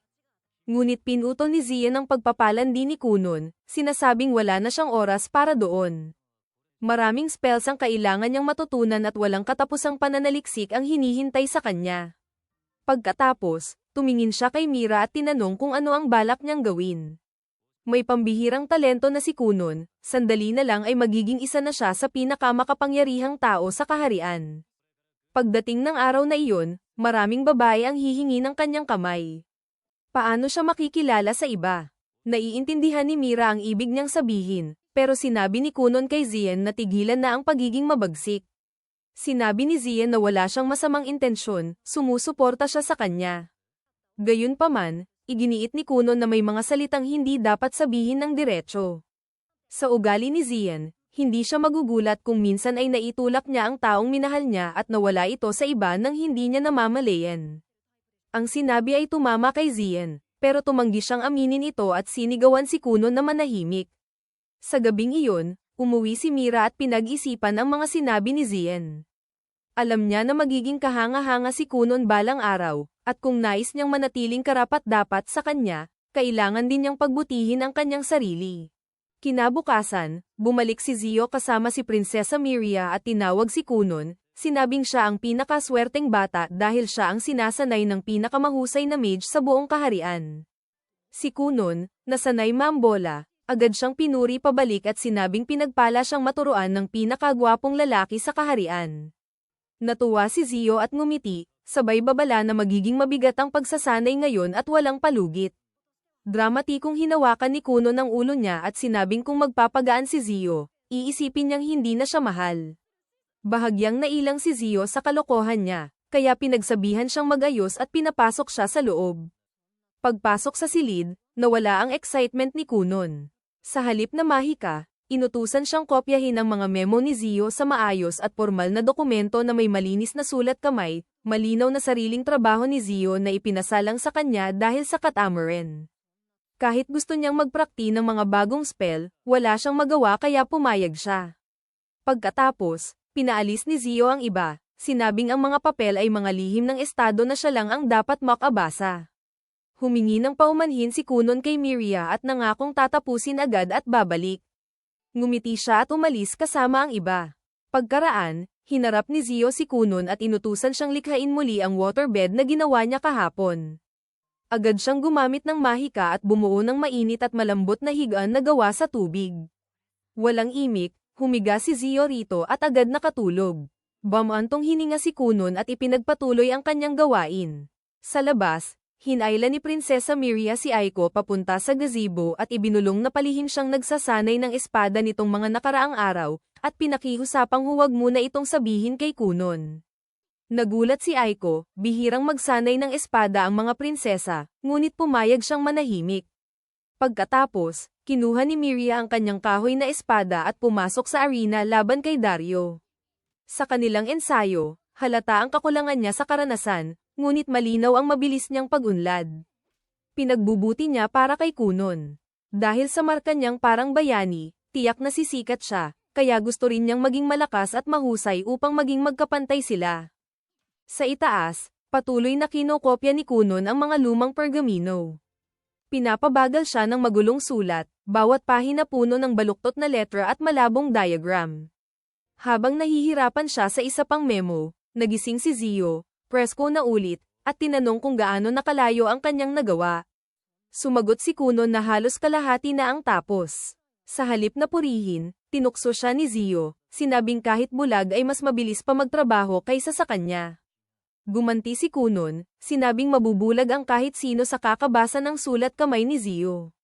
Dagdag pa niya, mas maayos pa raw tingnan ng isang bulating lupa na hinayla sa putik at pinahid sa papel. Napangisi si Zio at sinabing huwag ihambing ang pino niyang sulat sa isang uod. Sumagot si Kunon na magpapadala siya ng invoice para sa lahat ng sapilitang trabahong ipinapagawa sa kanya. Binalaan siya ni Zio na huwag masyadong magpatalino, dahil sinasanay pa rin siya kahit ngayon. Ipinaliwanag niya na ang mga binabasa ay madaling makalimutan, ngunit ang mga bagay na pinaghihirapan ng utak intindihin at maingat na isinusulat ng kamay ay mas lumalalim sa isipan at nagiging kaalamang hindi basta nabubura. Sa wakas, naunawaan ni Kunon ang silbi ng paulit-ulit na pagkopya at nagpasalamat sa aral. Pagsapit ng gabi, Naghanda nang umalis si Zio at inutusang tapusin ang natitirang gawain bago siya bumalik. Bago siya makaalis, pinigilan siya ni Kunon at nagtanong tungkol sa kakaibang diagram sa isang memo na parang isang spell. Sandaling nag-isip si Zio, saka sinabing mas madaling ipakita kaysa ipaliwanag, kaya pinapunta siya sa kabisera sa susunod at doon niya ito ipapakita. Sumigla si Kunon, saka humarap kay Prinsesa Miria, sinabing magkikita silang muli sa lalong madaling panahon. Kinabukasan, bumalik siya sa kabisera at naghanda pumasok muli sa Black Tower. Pinalibutan siya ng mga mahikiro ng palasyo, masayang makita siyang muli, at sunod-sunod siyang tinanong. Bago siya makasagot, dumating si Zio at inutusan siyang sumunod. Nagtanong si Rai kung bakit niya isinasama si Kunon sa loob, at nagtaka kung dadalhin ba siya sa Demon Room. Hindi siya pinansin ni Zio at inutusan si Kunon na gawin ang waterbed. Sumunod si Kunon, at ang mainit at malambot na higaan ay agad nakatulog ang mga mausisang estudyante. Nagpatuloy sila pataas. Sa daan, tinanong ni Zio kung alam niya ang tungkol sa magic weapons. Sagot ni Kunon, ito ay mga armas na nag-channel ng mana ng may-ari. Tumango si Zio at dagdag pa, na may ilang mahikiro na espesyal ang trabaho sa paggawa nito para sa mga royal. Binuksan niya ang kanyang study, na puno ng alikabok at nakasalansan ang mga scroll. Namangha si Kunon, at sabik na hinalughog ang mga ito, natuklasan ng sunod-sunod na spell na hindi pa niya nakikita. Habang nagbubukas ng isang bundle, nakita niya ang isang restricted grimoire para sa piling royal mages at biro niyang gagamitin ang nepotismo para mabasa ito. Ngumiti siya kay Zio at sinabi na gusto niyang manirahan doon magpakailanman. Ngumiling si Zio at sinabi kay Kunon na hindi niya kailangang manirahan doon, isang araw, maaari niyang ariin ang lahat kung gusto niya. Pagkatapos, itinuro niya ang isang kahon, sinabing ilang buwan na niyang binubuo ang isang espesyal na magic tool. Ang diagram na nakita ni Kunon kahapon ay blueprint nito. Binuksan ni Kunon ang kahon at natagpuan itong walang laman. Naguluhan, tinanong niya kung ano ang gamit nito. Ipinaliwanag ni Zio na gumagawa siya ng isang aparato na kayang lumikha ng anumang gusto nila nang hindi gumagalaw. Kung gusto niya ng mansanas, simple lang, gagawa ito ng isa. Sabi ni Kunon, gusto rin niya ng isa na gumagawa ng pancakes. Dagdag ni Zio na sa tulong ng water magic ni Kunon, maaari na nilang simulan ang testing at ihanda ito para sa merkado. Ang earth magic niya ang gagawa sa panlabas na bahagi, habang ang water magic ni Kunon ang hahawak sa masalimuot na mekanismo sa loob. Nauunawaan ang potensyal nito, pumayag si Kunon na tumulong. Pagkatapos, bumaba sila para sa tanghalian, kung saan binanggit ng headmaster ang isang kilalang akademya ng wizardry at witchcraft na dinadaluhan ng mga mage mula sa iba't ibang panig ng mundo. Nang marinig ito ni Kunon sa unang pagkakataon, natuwa siya. Sinabi ni Zio na huwag masyadong mag-isip tungkol dito, ang mga edad 12 pataas lang ang maaaring mag-enroll, at si Kunon ay 10 pa lamang. Lumipas ang 2 taon, at sa wakas, nagpasya si Zio na subukin si Kunon sa lahat ng natutunan niya. Nagharap sila sa harap ng iba habang inihahanda ni Kunon ang kanyang water magic para salakayin ang anumang ihahagis kay Zio. Ngumiti si Zio at pinaputok ang isang volley ng earth spikes. Sumagot si Kunon gamit ang compound magic, bumuo ng matitibay na patak na sumipsip sa impact, at bumalik bilang isang malakas na alon na bumagsak sa mga paa ni Zio. Tumango si Zio at sinabi na nakapasa siya. Nagsimulang ngumiti si Kunon. Bumalik sila sa loob, kung saan ipinakita ni Aiko ang isang magic pot na lumilikha ng bagong pie gamit lang ang mahika. Tinikman ito ni Prinsesa Miria at sabi niya na parang bagong labas lang sa oven. Dagdag ni Kunon, mabenta ang kanilang device, ngunit nagreklamo siyang wala pa siyang nakikitang pera dahil lahat ng kita ay napupunta kay Zio. Pagkatapos, sa study, napansin ni Miria na nakagawa na sila ng higit 5 matagumpay na kagamitan. Sabi ni Kunon, may isa pang proyekto sa paggawa, kasama ang 5 bagong teorya ng mahika na nailathala sa kanilang manual. Sinabi ni Zio na huwag mag-alala sa kasalukuyang proyekto at pinaalalahanan siya na magpaparito siya ng 12 ngayong spring at dapat maghanda para sa Magic School. Tumanggi si Kunon, iginiit na si Zio lang ang tanging guro na kailangan niya. Sagot ni Zio, bilang isang earth mage, hindi niya kayang turuan si Kunon ng marami tungkol sa water magic. Higit pa rito, malawak ang mundo at maraming natatanging water mages ang nasa akademya. Nag-aalangan pa ring umalis si Kunon, ngunit hinihikayat siya ni Prinsesa Miria, sinasabing dapat siyang lumaki at maging dakilang sorcerer at pinapangako niyang pagbutihin rin ang sarili para muling magkita silang pantay. Noong gabing iyon, matapos ang huling pamamaalam kay Zio, bumalik si Kunon sa kanyang study.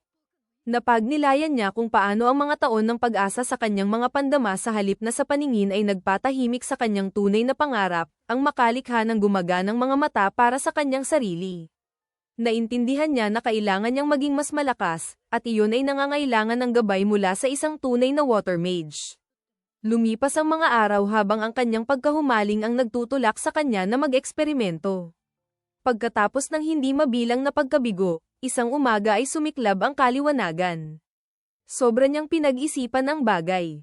Simple lang pala ang sagot, isang salamin na magre-reflect sa mundo at magpapadala nito sa kanyang isipan. Agad siyang nagsimulang gumawa. Sa wakas, sa kauna-unahang pagkakataon sa kanyang buhay, binuksan niya ang kanyang mga mata at nakakita. Lumuhad ang mga luha, isa pang kauna-unahang karanasan. Naglakad siya sa silid, pinag-aaralan ang mga libro, pagkatapos ay ang bintana, tinitingnan ang kanyang refleksyon, hanggang sa mapansin niya ang isang higanteng insekto na halatang nakatayo sa likod niya. Nagpasya siyang baliwalain muna ito dahil espesyal ang sandaling ito, at matagal na niyang itinakda na ang unang gagawin matapos makakita ay ang titigan ng mabuti ang sarili. Kaya lumikha siya ng salamin at sinuri ang kanyang mukha. Sa kasamaang palad, napagtanto niyang karaniwan lang ang itsura niya. Hindi kasing impact ng inaasahan ang revelasyon. Pagkatapos noon, hinarap ni Kunon ang higanteng alimango at tinanong kung bakit ito naroon, dahil tiyak na hindi ito normal. Tahimik ang alimango, at saglit niyang naisip na baka ito ang tunay na anyo ni Aiko.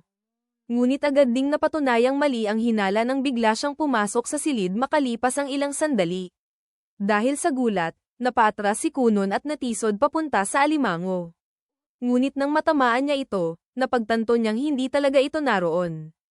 Nakikita pa rin niya, pero dumaan lang ang kamay niya rito nang subukan niya itong hawakan, bagay na labis niyang ikanalitaw. Nagtaka rin si Aiko kung bakit kumakaway siya sa hangin. Ngunit napansin niya ang mahiwagang matang lumulutang sa tabi niya at naunawaan niyang natupad na niya ang layunin. Labis ang tuwa niya kaya niyakap niya ito ng mahigpit, ngunit aksidenteng nataman ang mahiwagang mata. Dahil sa pag-ikot nito, nahilo si Kunon. Humingi ng tawad si Aiko, saka sinabi na dahil espesyal ang araw na ito, nais niya siyang ipaghanda ng espesyal na handaan bilang pagdiriwang. Nagustuhan iyon ni Kunon, ngunit may maliit pang problema, nasa gitna pa rin ng silid ang higanteng alimango, at tila wala man lang kamalay-malay si Aiko na naroon ito. At para mas lalong gamulo, may nakita si Kunon na itim na sungay sa ulo ni Aiko. Hindi niya ito kailanman nabanggit, at tila wala siyang kamalay-malay na mayroon siya nito. Hindi alam ni Kunon kung ano ang iisipin, kaya pinili muna niyang isantabi iyon at harapin na lang sa ibang oras. Pagkaraan, lumabas siya upang maranasan ang tunay na anyo ng mundo sa labas. Akala niya'y mamamangha siya sa gandang tanawin ng kapatagan, ngunit sa tulong ng kanyang mahiwagang paningin, ang nakita niya ay isang mapanglo na lupain, may itim na araw at mabigat na himpapawid. Hindi ito ang inaasahan niya. Ngunit dahil ngayon lang siya nakakita ng langit, hindi niya matiyak kung normal ba ito. Maya-maya'y sumunod si Aiko. Papunta sila sa pangunahing gusali upang ipaalam sa iba na nakakakita na siya. Ngunit nababahala pa rin si Kunon dahil sinusundan pa rin siya ng higanteng alimango, at hindi pa rin ito nakikita ni Aiko. Pagdating nila sa bahay, labis ang tuwa ni Iksho at ng ina ni Kunon nang marinig ang balita. Masaya rin siyang makita ang dalawa.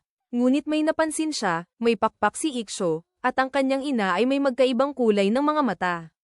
Mukhang kahanga-hanga ang mga ito. Ngunit tulad ng sungay ni Aiko, siya lang ang nakakakita. Hindi pa rin niya alam kung bakit.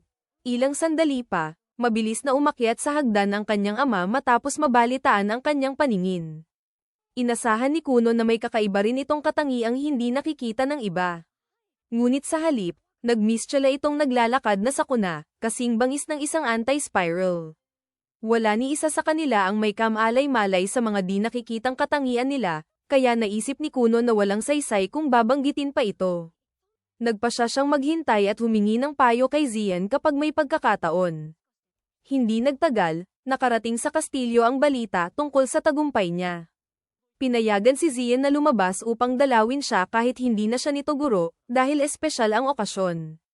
Kinahapunan, dumating ang karwaheng mula sa kastilyo. Unang bumaba si Ameria at masayang binati si Kunon. Sinabi niyang natutuwa siya sa natupad niyang pangarap at hiniling na makita kung paano gumagana ang kanyang mahika. Sumang-ayon si Kunon. Binubuo niya ang mahiwagang mata at ipinaliwanag na sinasalamin nito ang lahat ng imahe at direktang ipinapadala sa utak niya, bagamat kailangan pa ring nakabukas ang tunay niyang mga mata upang makakita. Doon napansin ni Miraka na nakapikit siya kanina pa, kaya hiniling nitong tingnan siya. Kinabahan si Kunon dahil hindi niya alam ang magiging anyo nito. Dahan-dahan niyang iminulat ang mga mata at tumingin kay Ameria. Sa kabutihang palad, normal ito at kasing ganda ng inaasahan niya, bagamat may balahibong nakausli sa ulo. Pinili na lang niya itong balewalain. Dumating din si Dario upang batiin siya. Sa paningin ni Kunon, may dala itong tila maalamat na espada sa likod.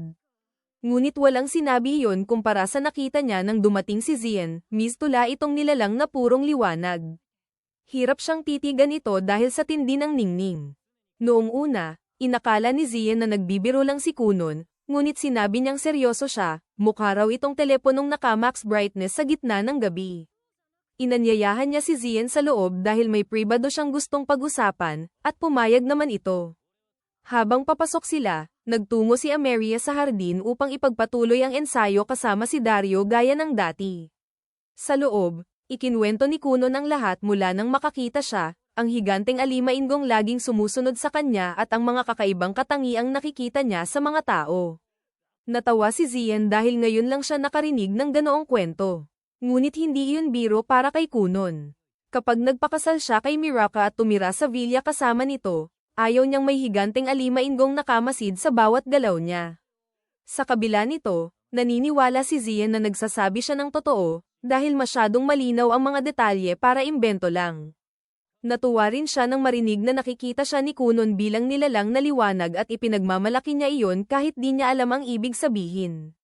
May dalawang paliwanag siyang naiisip. Una, maaaring ipinapakita ng mahiwagang mata ni Kunon ang hugis ng kaluluwa ng mga tao, kaya nakakakita siya ng mga nakatagong anyo na hindi napapansin ng iba. Sumang-ayon si Kunon na posible iyon. Ngunit kung totoo, ibig sabihin ay higanteng alimango ang kanyang kaluluwa, at ayaw niyang tanggapin iyon. Iminungkahi rin ni Zian na baka mga guni-guni lang ito dulot ng matinding sakit mula sa sobrang mahika. Ngunit hindi pa naririnig ni Kunon ang tungkol sa magic sickness, kaya hindi niya alam ang ibig sabihin nito. Ipinaliwanag ni Zian na may mga lugar sa mundong ito na siksik sa mahikang enerhiya. Minsan, habang dumaraan siya roon, bigla siyang nahilo, parang nakainom ng 20 tagay ng alak. Kasabay nito, nakakita siya ng maraming nilalang na walang pisikal na anyo na gumagala sa paligid. Kahawig ito ng nararanasan ni Kunon, ngunit wala silang sapat na datos upang makatiyak kung iyon nga ang dahilan. Sinabi ni Zian na mas mauunawaan nila ito habang mas marami pang bagay ang tinitingnan ni Kunon. Hanggang doon, kailangan muna nilang magbuo ng mga teorya at maghanap ng pattern. Tinanong ni Kunon kung posible bang nagkamali siya sa paglikha ng mahiwagang mata, kaya kung ano-ano ang nakikita niya. Ngunit sinabi ni Zian na imposible iyon, dahil anumang likhain ng isang henyo tulad niya ay tiyak na gagana. Maraming nilalang sa kalikasan ng iba-iba ang paningin, may hindi nakakakita ng kulay, may maraming mata, at may wala man lang.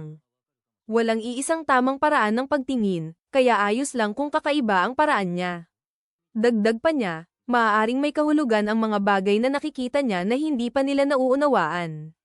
Ngunit sa ngayon, mas mabuting huwag muna niyang ikwento sa iba ang mga kakaibang nakikita niya, dahil hindi ligtas na makaakit ng pansin bago niya maintindihan kung paano ito gumagana. Sumang-ayon si Kunon kay Zian at natuwa siyang dito muna siya humingi ng payo.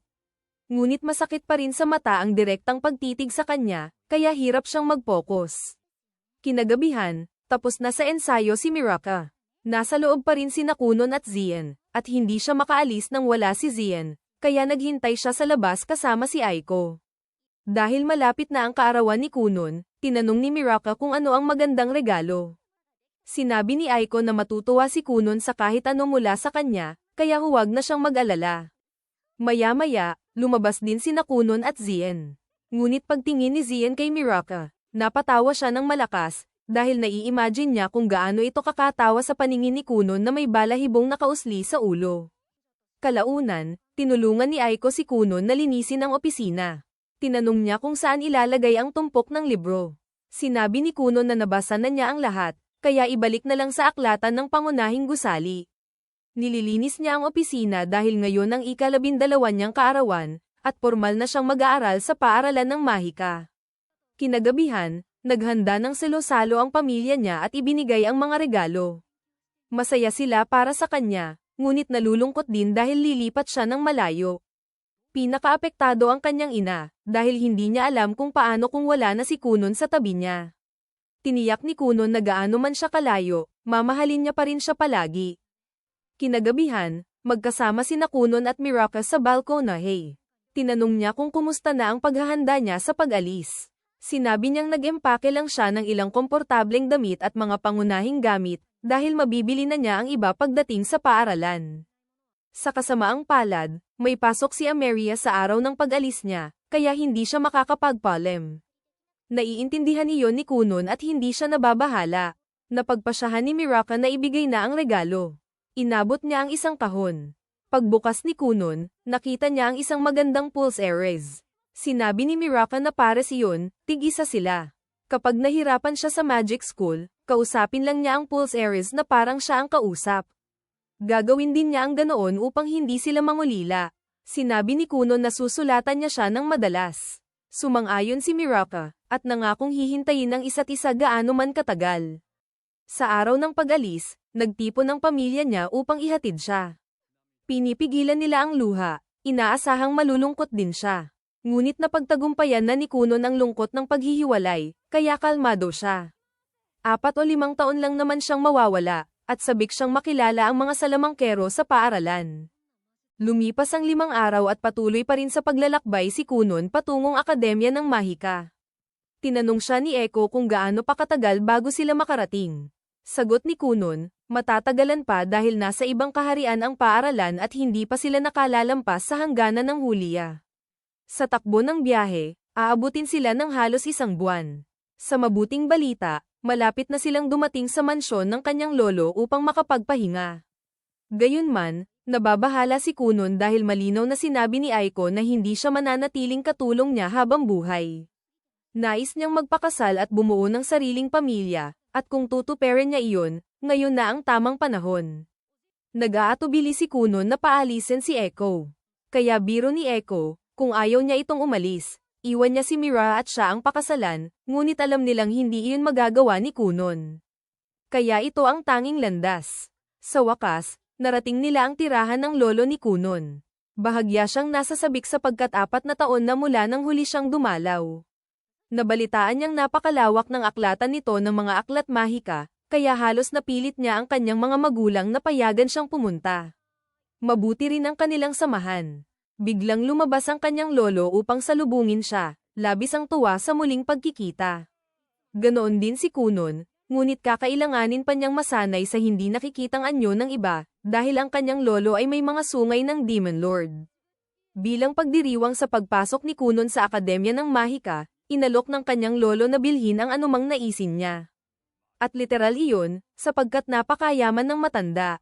Gayunman, inasahan na ito ng kanyang mga magulang, kaya nagsulat ang kanyang ina ng liham na nagbabawal gumastos ang lolo ng higit 500k para sa regalo, katumbas ng 2 hanggang 3 buwang sahod ni Aiko. Labis na nadismaya ang lolo dahil balak pa naman niyang bilhan si Kunon ng isang cruise liner. Ilang sandali pa, hiniling ni Kunon na ipatawag ang bago niyang katulong, sapagkat isa sa dahilan ng pagpunta niya roon ay upang palayain si Echo sa tungkulin. Maya-maya, ipinakilala sa kanya si Ringo, nakababatang kapatid ni Echo at halos kamukha nito ang ugali. Ngunit di tulad ni Echo, may kasintahan na si Ringo, bagay na ikinakaalat ni Echo. Gayunpaman, maayos ang kanilang samahan. Noong unay nag-alinlangan si Ringo nang irekomenda siya ni Echo bilang katulong ng anak ng isang marquis na may hero's scar. Ngunit nang makilala niya si Kunon, napagtanto niyang mahinahon at magaan itong pakisamahan. Ipinaalala ni Aiko kay Ringo na madalas makalimot kumain si Kunon kapag abala sa pag-aaral ng mahika, kaya kailangan niya itong dalhan ng sandwich paminsan-minsan upang hindi magutom. Tiwala siyang magkakasundo sila, subalit matapos ang maraming taong pag-aalaga kay Kunon, hindi may kakaila ni Aiko na mamimiss niya ito ng labis. Binalaan niya si Ringo na huwag magtanim ng malisyosong ideya sa isipan ni Kunon, sapagkat hindi niya maatim na maging babaero ito. Hindi naman balak ni Ringo na gawin kung ano si Kunon, ngunit nangako siyang magiging maingat sa mga bagay na ihaharap niya rito. Gayunman, wala siyang magagawa kung may mga babaeng lalapit, sapagkat mabait, mahusay, at gwapo si Kunon. Sa oras na tumuntong siya sa Akademya ng Mahika, tiyak na hahangaan siya ng marami. Posibleng kusa pa siyang maging babaero. Mariing tumutol si Aiko at sinigawan si Ringo na huwag magsalita ng ganoon tungkol kay Kunon, dahil hindi niya iyon gagawin. Nagtagal ang kanilang pagtatalo hanggang maalala nilang gumagawa sila ng sandwich para kay Kunon. Tinapos nila iyon at inihain, habang si Kunon ay walang kamalay-malay sa usapan. Kinabukasan, oras na ng pag-alis. Kumatok si Aiko sa kanyang pinto upang tawagin siya. Hindi na siya sasama sa nalalabing paglalakbay, kaya maaaring matagal bago sila muling magkita. Sinabi ni Kunon na mamimiss niya si Aiko, lalo't patungo siya sa di pamilyar na lugar, ngunit kakayanin niya mag-isa. Nagyakapan sila bilang pamamaalam. Makalipas ang ilang minuto, umalis sina Kunon at Ringo patungong Akademya ng Mahika. Nagpasalamat si Kunon kay Ringo sa pagtanggap bilang kanyang katulong, ngunit nag-alinlangan siya kung ayos lang ba ang ganitong ayos, sapagkat sasama ito sa kanya at malalayo sa kasintahan ng 6 o 7 taon. Tiniyak ni Ringo na ayos lang iyon, sapagkat napag-usapan na nila ng kanyang kasintahan. Handa itong maghintay dahil ginagawa niya ito upang makaipon para sa restorang balak nilang itayo. Ilang araw ang lumipas, huminto sina Kunon at Ringo sa isang lungsod upang magpahinga. Namangha si Ringo sa dami ng tindahang mahika roon. Ganoon din si Kunon, ngunit habang naglalakad sila, napansin niya ang isang aklat sa bintana ng tindahan. Pumasok siya upang suriin iyon. Labis-labis ang interes ni Kunon sa mga aklat mahika dahil bihira siyang makabasa ng mga ito. Kaya sinabi ni Ringo na maaari naman niya itong bilhin kung nais talaga. Ngunit sagot ni Kunon, malulugi siya kapag ginawa niya iyon. Doon napansin ni Ringo na ang presyo ng aklat ay 5 milyon, halagang sapat na sana para makapagtayo siya ng buong hanay ng mga restoran. Hindi nagulat si Kunon sa presyo, sapagkat karaniwang natatangi ang mga aklat mahika kaya napakamahal. Narinig sila ng may-ari ng tindahan at tinanong kung isa ba siyang salamangkero mula sa Akademya ng Mahika. Ipinaliwanag ni Kunon na siya nga ay isang salamangkero, bagaman hindi pa opisyal na naka-enroll. Natuwa ang may-ari at hiniling na ipakita niya ang ilan sa kanyang mahika. Magalang ang pakiusap kaya pumayag si Kunon. Nagsagawa siya ng mahika at lumikha ng munting pasang yari sa tubig sa palad ng babae. Namangha ito, sapagkat ngayon lamang siya nakakita ng ganoong palabas. Tinanong ni Kunon kung isa rin ba siyang salamangkera, ngunit sinabi nitong hindi siya marunong gumamit ng mahika. Mahilig lamang siya sa mga bagay na kaugnay nito, isang tunay na tagahanga. Maswerte raw siya na makilala ang isang aplikante sa akademya tulad ni Kunon. Gayunman, mabagsik ang kompetisyon sa Darashak ngayong taon, kaya binati niya ito ng swerte. Nagtanong si Kunon kung bakit. Ipinaliwanag niyang mag-e-enroll daw ngayong taon ang santo ng banal na kaharian, at hindi lamang iyon, noong nakaraang taon ay tinanggap ang Inferno Prince at ang Lightning Bolt mula sa bagong kaharian. Kapag natanggap si Kunon, tiyak na sisikat din siya. Sa tuwa, inalok niya si Kunon ng diskwentong kopya ng isa sa pinakasikat na grimoire ng maalamat na salamangkero na si Zien.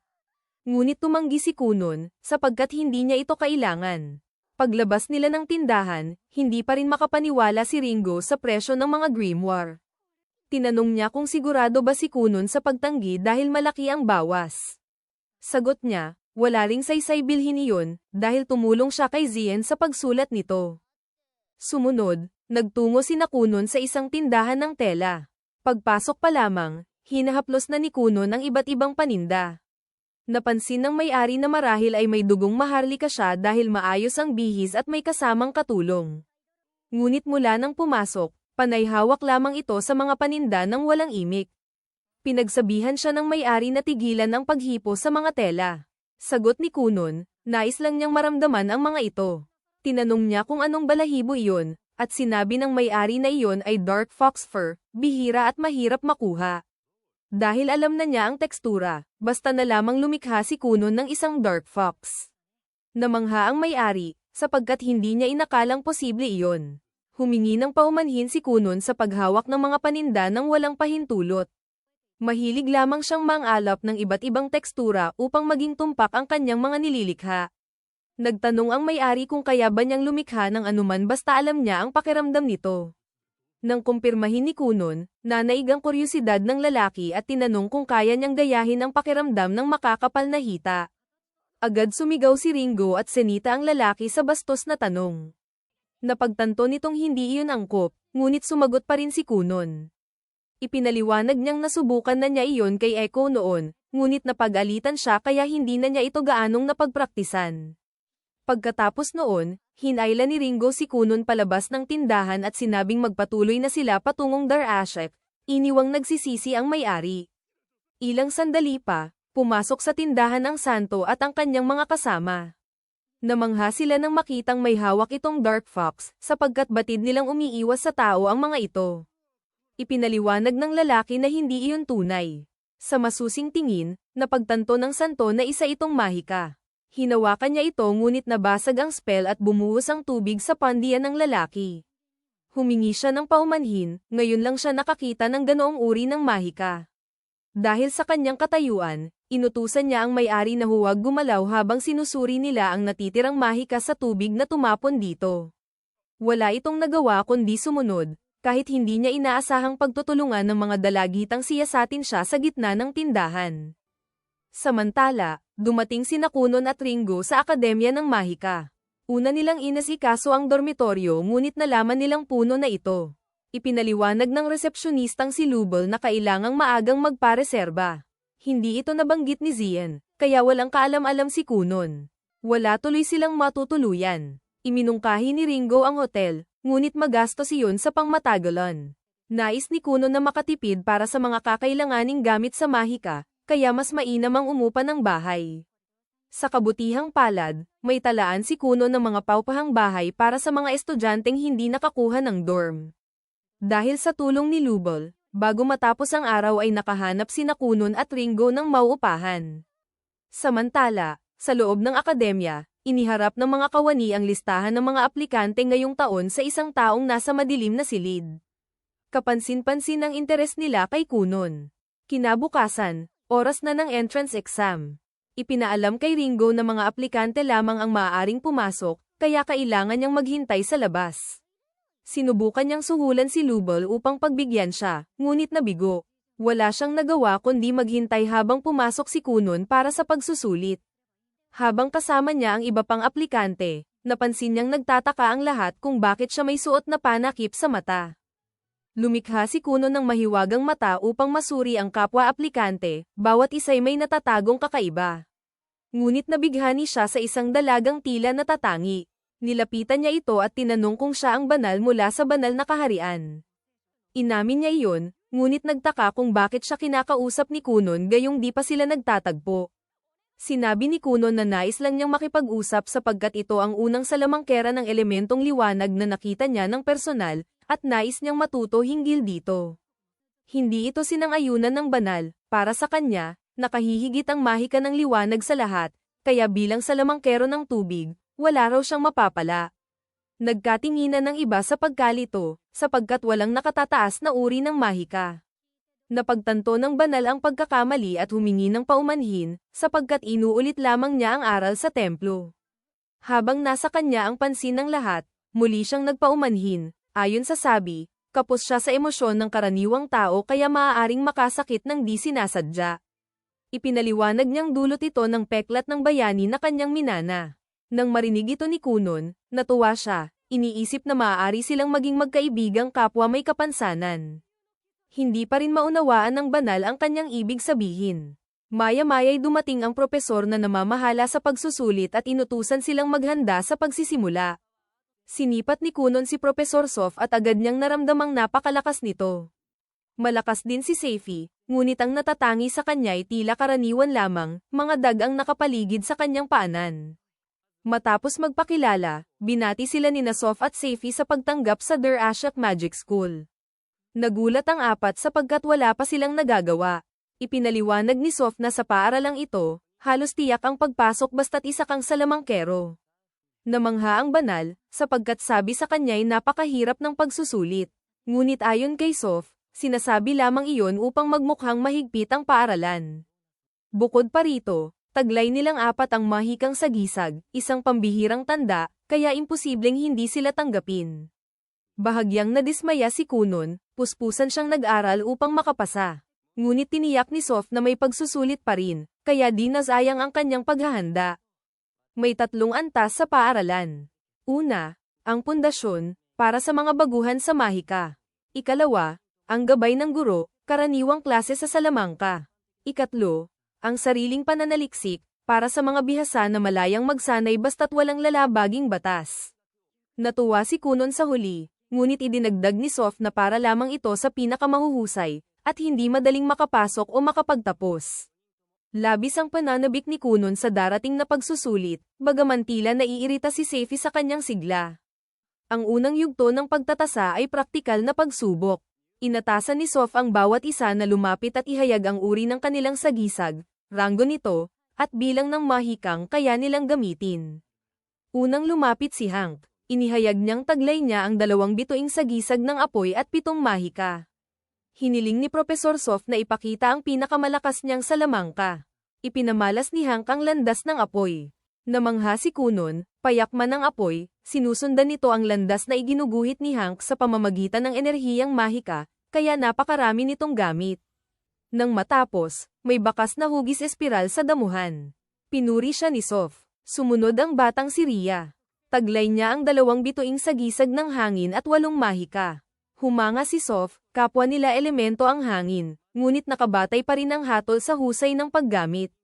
Bago kumilos, nagbabala si Ria na lumayo sila sapagkat mapanira ang kanyang salamangka.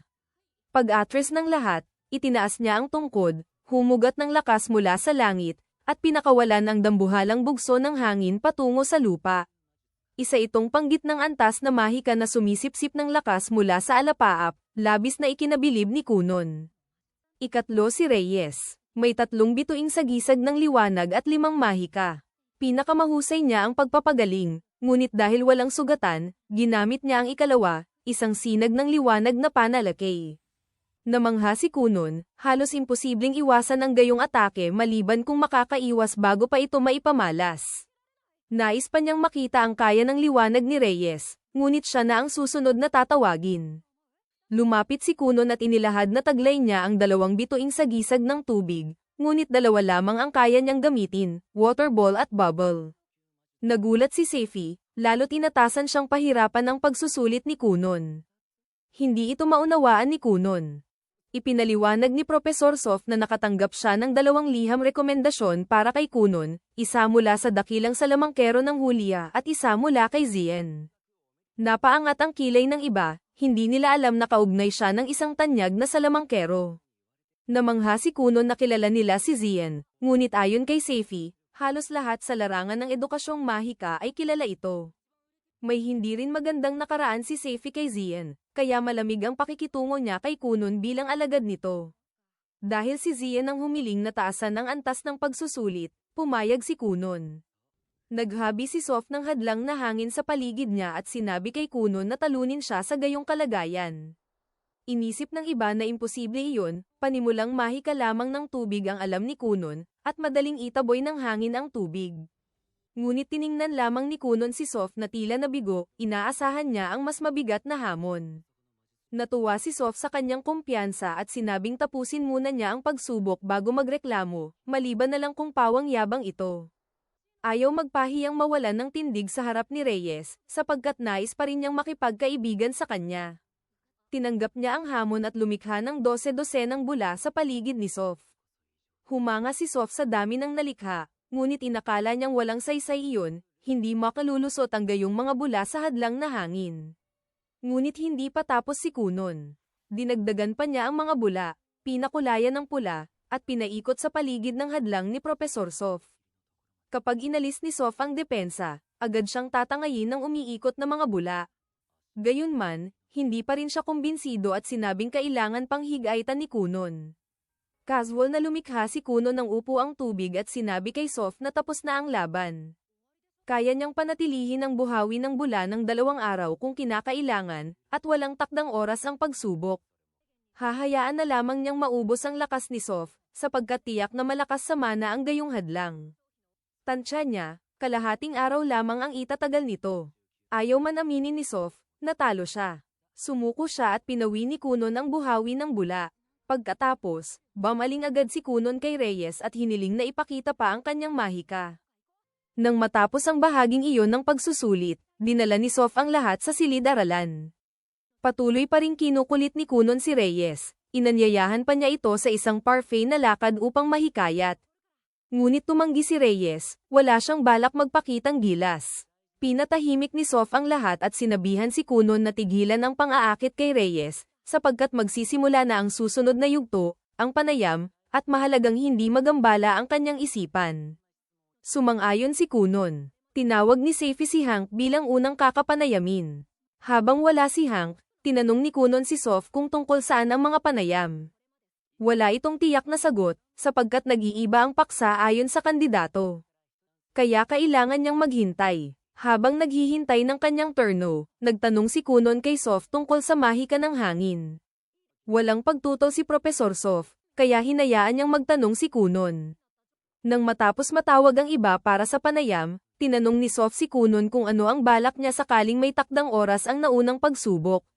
Sumagot si Kunon na kung hindi siya maaaring maghintay, susubukan niyang pag-isahin ang kanyang mga bula at ang hadlang ni Sof upang maaga ang kontrol sa hangin. Nagtaka si Sof kung posible iyon, sapagkat wala pa siyang naririnig na gayong pamamaraan. Kahit hindi pa ito nasubukan ni Kunon, daman niyang gagana iyon, mas madali raw ang sakupin ng isang salamangka mula sa loob kaysa sa labas. Para sa kanya, ang mahika ng tubig ang pinakamaraming gamit dahil nakalulusot ito sa karamihan ng materyal, ngunit hindi niya masasabing ito ang pinakamalakas hanggat di pa niya lubos na nauunawaan ang paraan. Dumating ang oras ng kanyang panayam. Sinundo siya ni Seifi at inihatid sa silid. Pagsapit sa pinto, nagtaka si Kunon, hindi tumatagos ang kanyang pandamang mahika sa loob. Hiniling niyang ilarawan ni Seifi ang silid. Noon lang niya naalala na bulag si Kunon. Sinabi niyang tila gabi ang anyo sa loob. Tinanong niya kung nais niyang alalayan siya, ngunit tumanggi si Kunon at pumasok mag-isa. Sa unang pagkakataon matapos ang matagal na panahon, tunay siyang nabulag, maging ang kanyang mahiwagang matay walang makita. Ilang saglit pa'y sapilitang napawi ang kanyang magic eye at napaligiran siya ng 7 anino. Isa sa kanila ang lumapit at nagsalitang dati siyang guro ni Zien. Ngunit pinutol siya ni Kunon at hiniling na huwag na itong lumapit, sapagkat may kasintahan na siya at ayaw niyang maging malapit sa ibang babae. Naguluhan ng anino, nabalitaan niyang kanina'y tila inaakit ni Kunon si Reyes. Itinanggi ni Kunon iyon, nais lamang niyang matuto tungkol sa mahika ni Reyes, at iba iyon sa panliligaw. Nagpalit ng paksa ang anino at tinanong kung may bago ba siyang natutuhan ngayon. Isinalaysay ni Kunon ng iba't ibang kahanga-hangang mahika na ipinamalas ng kanyang mga kaklase at balak niyang isama ang mga iyon sa sarili niyang kakayahan pag-uwi niya. Nasiyahan ang anino sa sagot at sinabi na ilalagay siya sa mataas na antas. Labis ang tuwa ni Kunon. Idinagdag pa nitong kung magpapatuloy ang kanyang husay, maaari pa siyang maging personal na alagad. Ngunit bago pa ito matapos magsalita, nakalabas na si Kunon, wala siyang balak magtagal. Bahagyang nasaktan ang anino sa pagbalewala, ngunit inamin niyang kakaiba si Kunon. Pagpasok pa lamang nito, sinubukan niyang gumamit ng salamangkang hindi pa niya nasasaksihan. Bagaman di pa ganap, nasasabik siyang makita kung ano pa ang malilikha ni Kunon.